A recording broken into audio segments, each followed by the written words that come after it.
Hello friends, দেখো আজ আমি একটা নতুন রেসিপি নিয়ে এলাম তোমাদের কাছে। তো সেটা হচ্ছে আমের কাঁচা গোল্লা।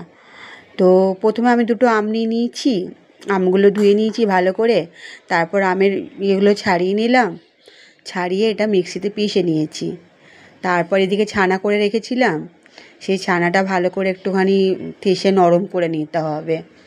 তারপর করার পর এবারে কিছুটা ভাগ আমাকে আলাদা করে তুলে রাখতে হবে ছানা।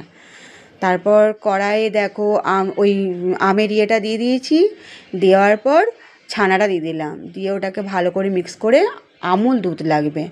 তো সেই আমুল গুঁড়ো দুধটা আমি তার মধ্যে কিছুটা রেখে বাদবাকিটা পুরো দিয়ে দিয়েছি।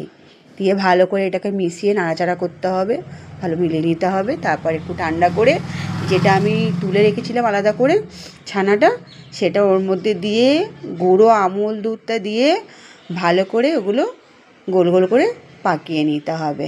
আর কিছুটা শুকনো রাখতে হবে, তার মধ্যে এগুলো একটুখানি মাখিয়ে নিতে হবে। তো দেখো সেটাই তোমাদের কাছে শেয়ার করলাম, আমের কাঁচা গোল্লা।